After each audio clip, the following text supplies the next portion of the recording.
born in 235 AH or 849 CE in Samistian, where he got his early education from his father. Well, when he moved to Baghdad, he then spent 8 years exploring diverse sciences, and with that he grappled with conflicting philosophical issues. Despite his confusion of conflicting ideas, he returned to the Sunni path, evident in his Kitab Nazam Al-Quran, where he chose a recluse role as a khatib over a minister. Not to mention, he also refused a prestigious offer, highlighting commitment to scholarship, sustained dedication to research and writing until age 88 despite many challenges. One of his most visionary insights is that Al-Balkhi, one of the few early cognitive psychologists who provided insights into anxiety and mood disorders ahead of this time. One of his seminal work, which is Matalib al-Abdan wa al-Anfus, was very groundbreaking, which is a manuscript which explores psychosomatic disorders and cognitive therapy, revealing a profound understanding of the mind-body rhythm. Not to mention his relevance and legacy, where Al-Balkhi's contributions endure today, solidifying his trailblazing role in cognitive psychology. His forward-thinking approach set the stage for future advancements in understanding mental health complex. Last but not least, Al-Balkhi's diverse fields and intellect spanned over geography, medicine, theology and psychology, where his versatility in extensive contributions across diverse domains of knowledge, not to mention his extensive legacy over 60 meticulously researched books and manuscripts, has also contributed a lot to psychology and other fields. Though loss of many of his handwritten works poses challenges to fully grasp his contributions, and not to mention his pioneering exploration work in geography led to the founding of the Balkhi school, pioneering beyond boundaries, which he showcased a remarkable depth of understanding in various disciplines. To look at Al-Balkhi's contribution in psychology, first of all, let's look at his work, which is known as Masalih al-Abdan wal-Anfus, that means the sustenance of the bodies and the soul. So this book is basically about the integration of physical health and mental health. There are two parts of the book. The first part is the sustenance of the body, which describe about physical illness, and the second part is the sustenance of the soul, which describe mental illnesses and psychological diseases. The picture shown is the second part of the book, which is translated by Almarhum Professor Malik Badri. So in this part, he stresses on the psychosomatic interaction, which is the relation between the mind and the body.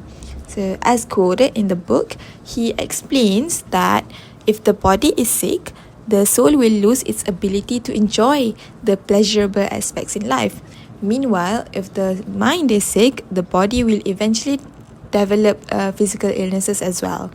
So, moreover, in this section, Al-Balkhi explained the symptoms of mental illnesses and its treatments.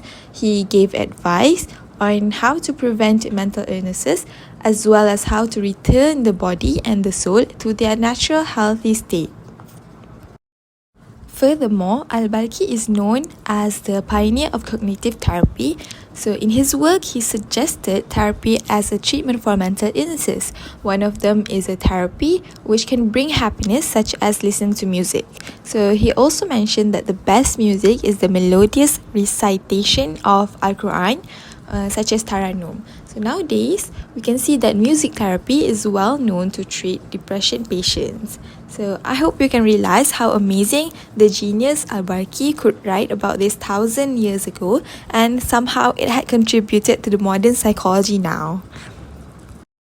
Have you ever heard about obsessive compulsive disorder or OCD and phobia?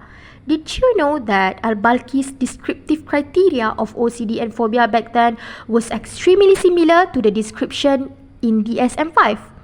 First and foremost, let's get to know what is DSM-5. So basically, DSM-5 is considered as the Bible of mental health, whereby it became the main source or textbook to classify mental illness nowadays. So can we imagine how Al-Balkhi actually had figured this out even 1,000 years ago?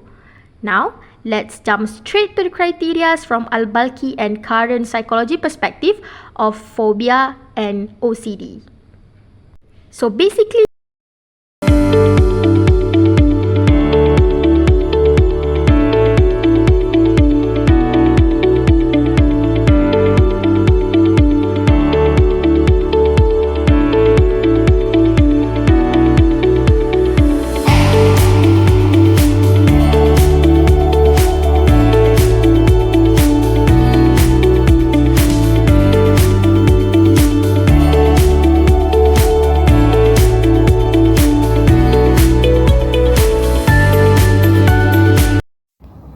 The principles of cognitive behavioral therapy (CBT) developed by Al-Balkhi remain relevant and applicable today, particularly in managing mental health challenges. At the core of CBT is the interconnection between thoughts, feelings, and behaviors, which Al-Balkhi emphasized. To effectively address and overcome stress, anxiety, and other psychological issues, individuals can apply these principles in the following ways.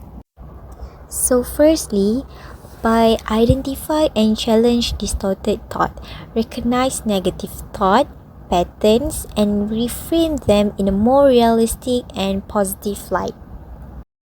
Second, engage in behavioral activation by participate in activities that bring joy or relaxation. For example, I can't handle this workload. I'm failing at everything. Challenge this thought by acknowledging that you are adapting to new circumstances and doing your best. Second, I am managing as best as I can and I can seek support if needed. Replace it with a more constructive thought. And you can just participate in activities that bring joy or relaxation, such as taking short walks, practicing mindfulness, or scheduling time for hobbies. These can help counteract stress and improve your mood. By actively practicing these steps, it can be applied the principles of CBT developed by Al-Balkhi to effectively manage one's current stress levels.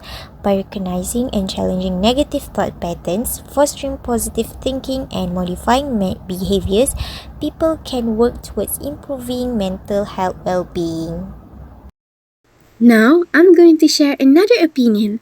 As Al-Balkhi talks about phobia, he encourages people who experience such phobias to train their senses and nerves, which is the psyche, by increasing the exposure to the phobias gradually. To apply this method, people who have glossophobia, for example, which is the fear of public speaking or to talk in front of lots of people, may help themselves by participating in many programs that involve having to talk in public. With this current time, technology has provided us with multiple ways of engaging with the world. Social media plays a crucial role in promoting public speaking programs for youngsters to train their communication skills from a young age. People can slowly try to face their phobia by having virtual debates and sharing that include people from different backgrounds to influence them to be open with the public. And this will make them understand each other's cultures more, which develops such meaningful relationships with them. Therefore, this will lower the anxiety faced by the people who have this phobia when they need to overcome or face similar situations in the future because they already have experience talking to the public. If people who suffer from this phobia cannot make such big moves to suddenly participate in the public, they should try train themselves by using VR, which is virtual reality, a computer-generated 3D movement which gives the experience for users to stand in front of the public while talking virtually. This can boost the confidence of people who have this phobia, as it provides illusions like they are actually performing in front of people. So this idea of Al-Balkhi gives major impact for people to improve the quality of themselves in surviving in this world. Without overcoming the fear, one may live in life without exploring their abilities, potentials, and even would be uncertain about their worth and what they are capable of.